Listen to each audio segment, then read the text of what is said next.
So this morning we have the distinct pleasure to have our staff minister with us. She's very excited to have signed on to serve our community as a staff minister with us. What that means is she's still living in Newfoundland, Canada, and she just flew in from Canada yesterday, and boy, are her arms tired. Yes. I know, bump, right? Yes.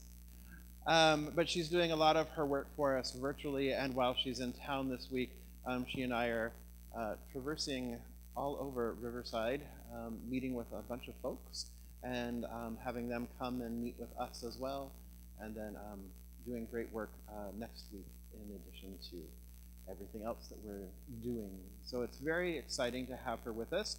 So I'm going to let her personality shine through. I'm going to let her share with you her magnificence. I have known her since 2015, 2016, that time frame, when we were both in ministerial school together, and knew right away that she was one of my peeps. Like there's like you know when you know when you know. It's like you meet somebody and it's like, oh yeah, okay, yeah, you're a peep. And so, not like the little squeaky marshmallowy things. So, she's much tougher than a squeaky marshmallowy thing, let me tell you. A lot of fortitude there. So, without further ado, I want you to give her a warm Riverside welcome. Please welcome Reverend Sonia Byrne.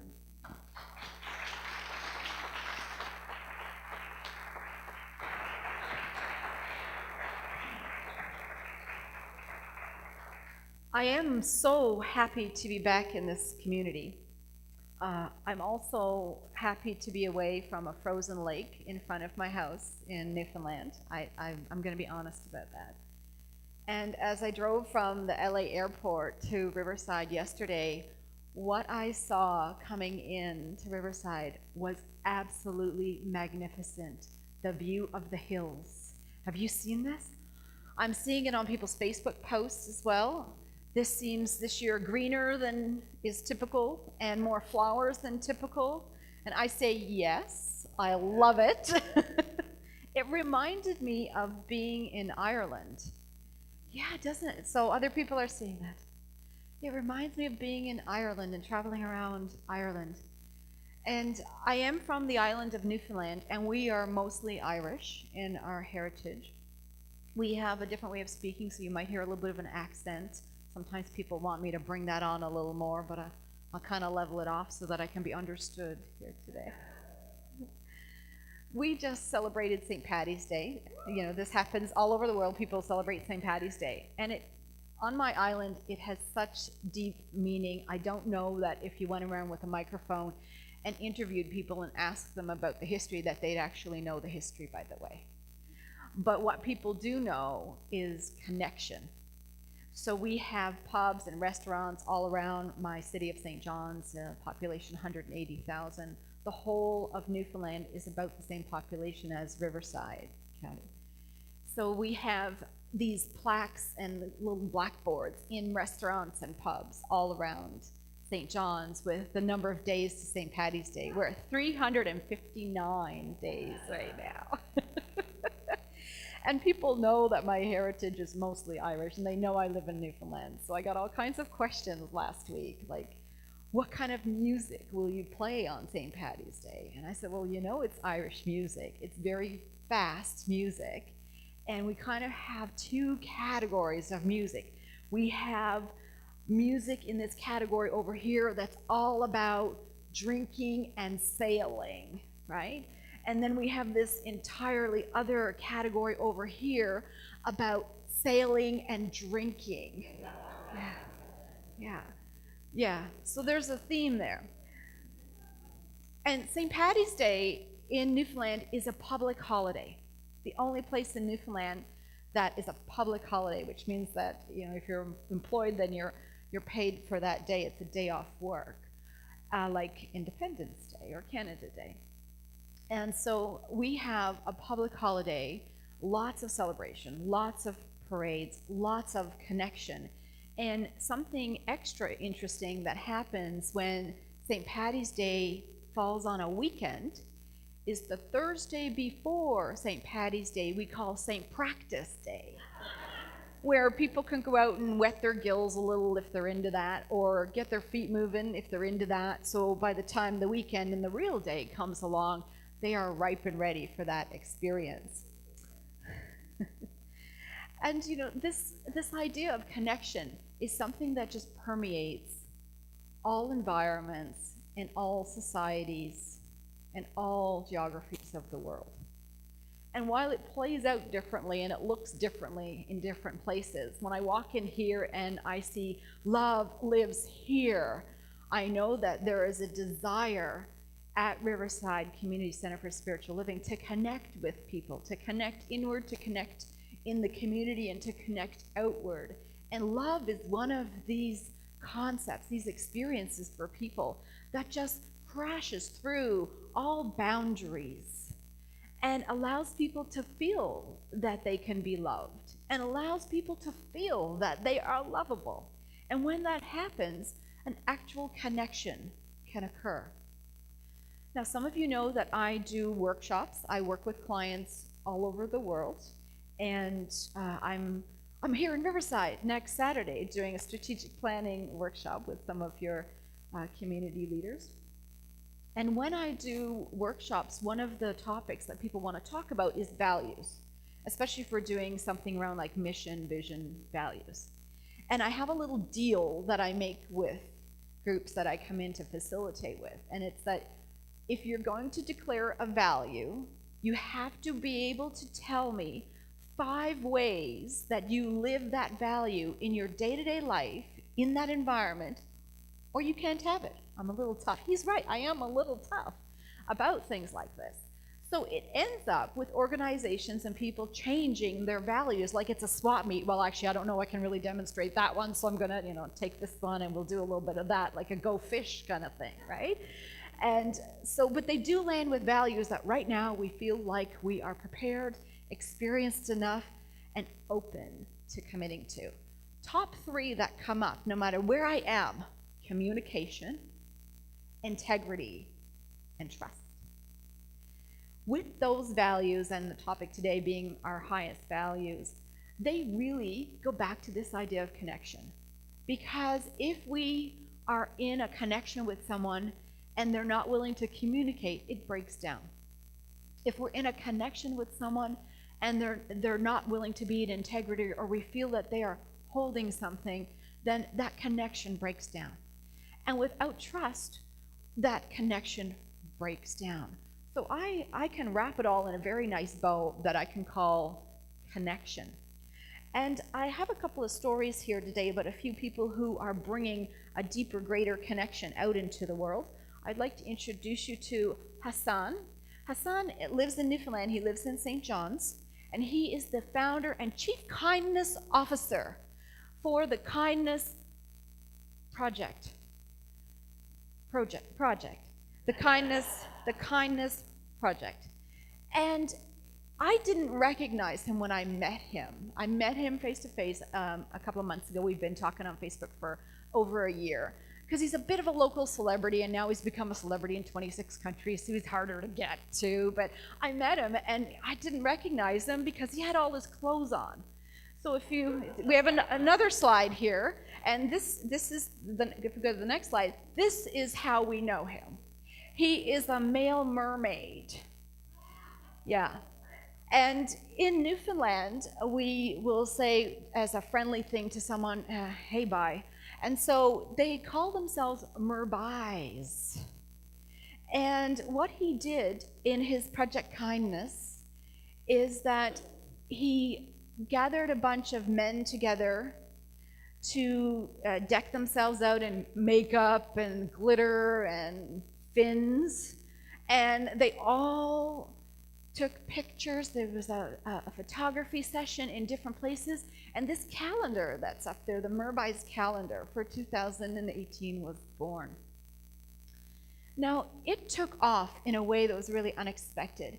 Hassan, through Project Kindness, wanted to raise $50,000 for an equine therapy organization in Newfoundland that deals with children on the autism spectrum, people from domestic abuse, etc. It's a way of doing therapy with horses.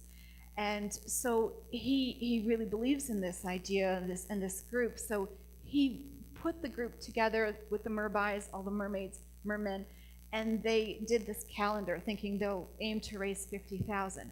It raised over 300,000, and CNN wanted to talk to him, and NBC News wanted to talk to him, and he's been all over the world on media, and he's in a TED Talk, and he just really took off here. So what was really unexpected too about the calendar is that it was so gender bending and non-body shaming and so joyous and fun, all the things that he meant it to be, that it ended up moving beyond the idea of funding equine therapy, and really people took notice in the world and said, can you do this again?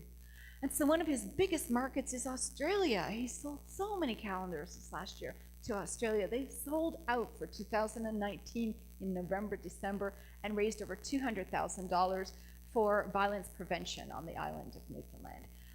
He is creating connection in all of this. He created more connection than he ever intended to. He created connection he didn't expect to create through this goodness, through his value of having children be able to move into a therapeutic situation and heal, no matter what the scenario was. And if it was horses, this is good. So I have another person here in the next slide, and this is a friend of mine, Mena, and I'm going to say that she's a way shower for me. She showed up at a time in my life with 3 sets of information. That's a whole other talk, but you've had people like this in your life. I was curious about things. I needed some answers. She showed up with really specific information for me. I mean, it was in Dominican Republic on a beach. That was really nice for it to happen in a nice setting, but she was such a way shower.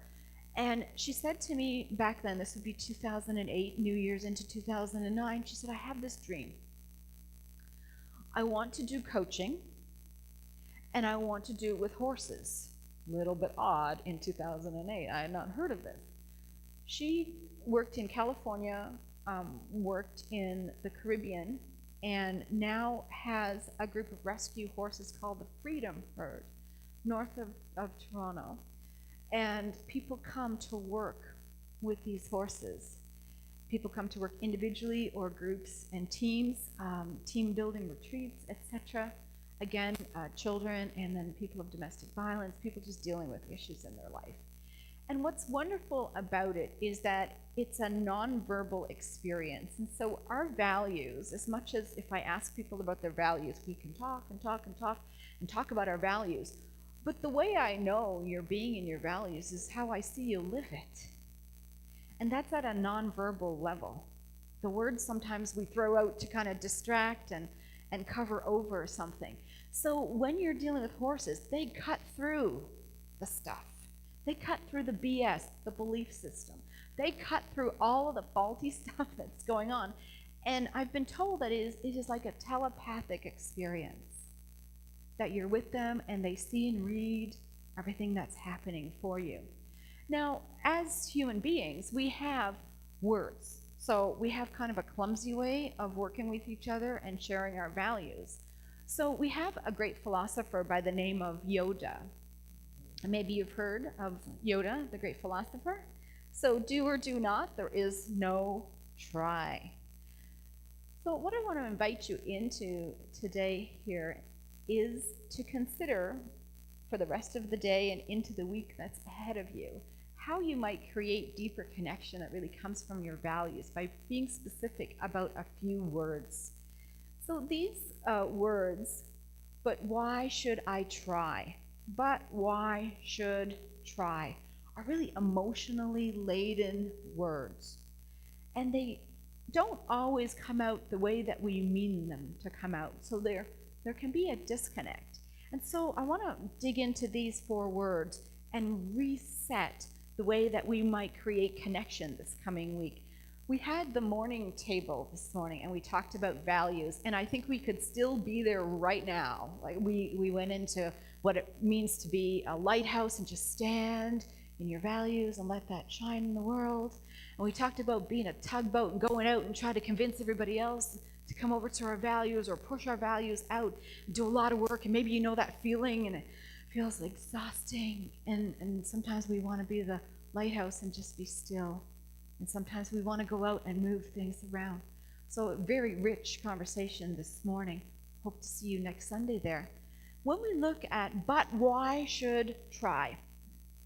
Let me tell you, I don't know about horses, but human beings, we like big butts, and we cannot deny this. Yes.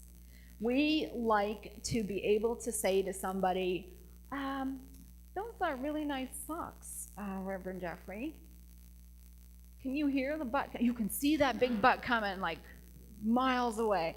Well, your hair looks nice like that. You know? It's that word. What happens when we use a word like but is that we create judgment energetically with what comes along with that word is this idea that, well, I might be giving you a bit of a nice compliment, but there's something coming right behind that. And so people can feel judged, and that's why I say you can feel a big butt coming. You can just sense it from just miles away. You can feel that. Kids are really great with it because you'll say something, you think you're going to give them a compliment, and then you're going to give them a lesson, and they even kind of like put their hands on their head, and you can see they're just, they're 4 years old, and they got you. They got you energetically. There's a but coming. So I invite you to notice, and what I do with corporate groups is the but and the and. I'll say, just go today, just try today until you put your head on the pillow to switch whenever you feel like saying but, to convert it to an and just notice that in your vocabulary, notice that in your sentencing. And it's very interesting because it is so ingrained. And there's absolutely nothing wrong with but and should and try. There's nothing wrong with these words. When they're not emotionally laden, they're just words. But they tend to be in the English language, some of the most emotionally laden words. So we need to know that as we step into conversations with people. Now, why? Why comes with a gesture that I do. So if someone asks me why are you doing it like that? I feel like my feet go together, my hand comes up, and I feel like I'm very military. I feel like, well, I better just give you the whole list of why I'm doing it, and hopefully something in there, you're going to go, oh yeah, that's okay. Like, I'm trying to convince you. I'm getting your approval. You've invited me into. So I'm not telling you what I want, but you tell me all the reasons that you're doing this, and hopefully I will grant you my approval. And this is what's happening all behind the scenes in a why, which is why when we ask somebody a question that starts with why, they even actually, you can see they even stiffen up because they're like, I got to get ready for this. I've got to report in and give someone all my reasons, and hopefully something in there is good enough. So I suggest that I invite them into something more like, what's important about what I'm seeing? Or Reverend Leslie Goodwin's very favorite, tell me more. I know when she does that, it's like, I know you're whying me. You're just being all ministerial about it there in Phoenix, Arizona, on Zoom with me in Newfoundland. Well, tell me more. It's like, she got me. Okay, so coming at something from curiosity rather than from this idea that I am setting an arrangement with you where you need my approval. And it can take you by surprise when someone asks you why. It's like, wait a minute, did I even need your approval? How did I know? But we're so conditioned, we just go off to the races. We just go along with it. We don't even know why we're doing it. And sometimes someone comes at us with energy and we just meet them where they are, and things go badly, and it can be very predictable. Ooh. Years ago, my first practitioner, who was also a therapist, said to me, if you keep shoulding and shoulding and shoulding like that in your life, one day you're going to should all over yourself. And I have, as you can tell, never forgot that moment, right? Yeah. Should is this really interesting thing that takes us and ties us, shackles us to the past.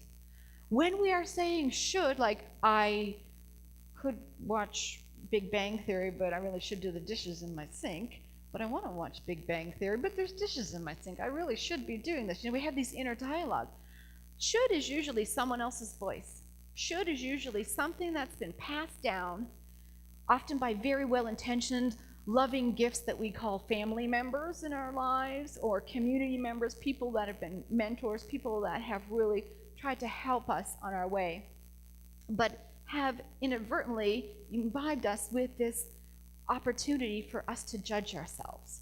So when we say should, it's like, who says should? So if I should be doing my dishes, then maybe that means that if I was a good housekeeper in my own house, if I was a good time manager, if I was not a slack off wanting to go over and watch Big Bang, then I would be doing my dishes.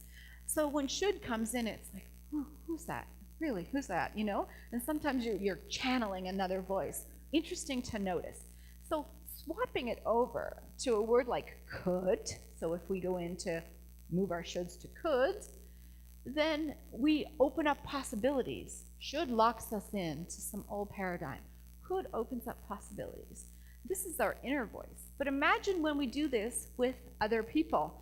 Don't you just love it when people tell you what you should do? Like, you should take your car in. You should wear your hair like that. Yeah, you should wear those shoes like never again. You can't say this to people without it feeling like you are just lobbing your expectations onto them, but transferring it into an open word like could really creates more connection, by the way. Last is try. If I say to somebody, I'm having a barbecue, could you bring the paper plates? And they say, I'll try. How confident am I that I'm getting paper plates at my barbecue, right? No, not so much. So I've noticed this first in myself. We're going to be the lighthouse. Let's deal with ourselves first and shine it out. So when I say try, I think, what is the obstacle? And now when someone says try to me, of course I dig in, kind of like Reverend Leslie, tell me more. So I ask, what's happening? What could you do? So if this is a try, what's the obstacle? And sometimes they're playing a whole tape in their head around, well, I got to do this and I got to drive here. Well, what do you have at home that you could bring? Well, I could bring buns. Great, don't worry about the paper plates. Bring the buns. You see how that's just such a simple conversation. And by asking somebody about that try, we get into what's happening for them. And sometimes you don't want to get into what's happening for them. So you simply will say, well, what will you do? Or what can you do? As opposed to trying.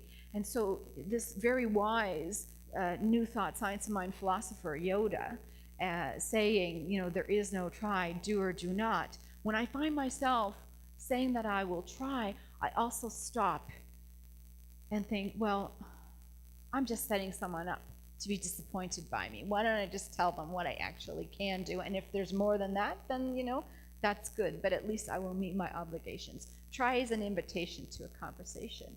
So we can convert the why should I try into and what could I do? What could I do with my values? What could I do with what I hold true to me? Do I even know what I hold true to me, what my highest values are? Look at what really pisses you off. Your values are in there. Look at what really upsets you in your life. Look at what really delights you.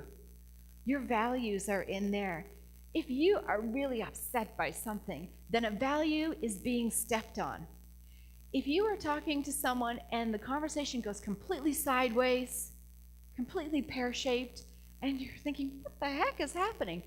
They have a belief, a perception that a value is being stepped on. Tell me more. Ask about that. Get into what that looks like. So we have opportunities to live from our highest values in all of our verbal interactions. And I've just armed you with 4 possibilities. I'm interested in how fellowship afterwards looks outside with everyone doing our ands. And I am here all week working the big room. So tomorrow morning, I begin the Rise and Shine morning meditation. It's a mindfulness prayer practice at 6:30 a.m. I want you to know that I agreed to this thinking I was in Newfoundland and that was 11. So that seemed like a really good idea. And then I was saying to Reverend Jeffrey, I'll do 6:30 in the morning. We'll call it Rise and Shine. Your people will join me on Zoom, and we'll do 10 to 15 minutes, and we will infuse joy into their life, and they will enjoy their day because they got set out positively. And I thought, I can do that. That's 11. So I'm 4.5 hours ahead of you folks, right? And then we started talking itinerary and dates and everything, and then it became really clear that I was going to be here. So if there's ever a caution about, being careful what you sign up for, I had to be careful what I signed up for, and it was my own stuff. Well, I'm just going to accept that gift from the universe. That was a funny, funny, funny situation. And it means that I'm up at 6:30 with you tomorrow, actually probably a little earlier. So everybody has or was given or has on the outside an opportunity to take this sheet. I call this my bingo card. And this is a Rise and Shine morning mindfulness practice. There are 7 days. We're going to next Sunday, the 31st. And so each area, you can write a little bit about what comes out in the mindfulness practice. If you have signed up online on the website, then that means through our sign-up platform here, Breeze, I have your email, and I will send an electronic copy of this. If you are someone who uses Zoom already on your computer or you've downloaded the app on your phone, then there is a meeting number here that just starts with 603. Otherwise, you can type that in. Otherwise, you can click the link on the electronic copy. Lots of ways to meet us tomorrow morning, and if you still have a question about that, then come join me out in fellowship. It's absolutely beautiful to be here. I am so, so happy to be here. And I look forward to seeing you this week and again on Sunday and all the different things we're doing. Let's take this into prayer. So I'd ask that the practitioners and members of the Core Council stand and let's surround the sanctuary.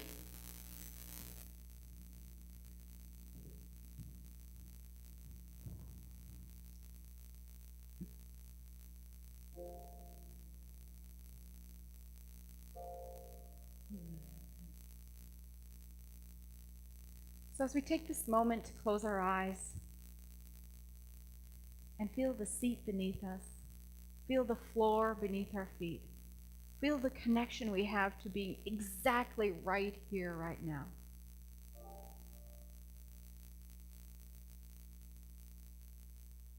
And notice all of the unspoken. Notice the energy, the desire for connection, the expression of connection sitting right here in this room of beautiful representative beings of the world we live in.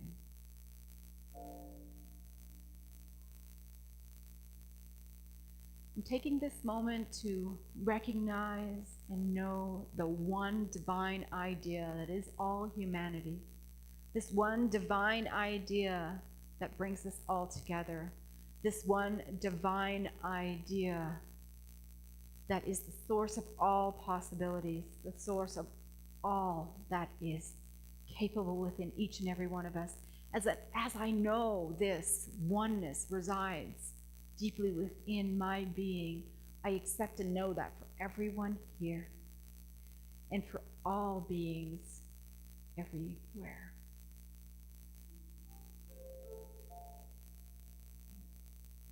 And so as we understand and more deeply accept the powerful beings that we are, the ability we all have to connect and create, the language, the unspoken, the gestures, we display our values in every thought, every action, every word here today and every day. We take care, we are mindful of exactly what we put out into the world, and we do this with love.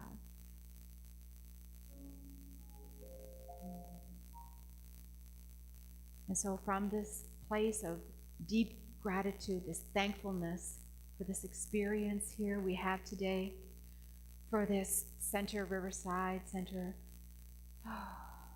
for this philosophy of science of mind, for the deep teachings of many that have come before, including Ernest Holmes, the founder of religious science. Just this place of gratitude for knowing that we are a particle that is so important in the great cosmos, everything that is happening, and we are present to it. We are powerful in it. Knowing this From this place of gratitude, I release these thoughts and ideas into the universal divine that only knows to say yes. And I invite you to say with me, and so it is.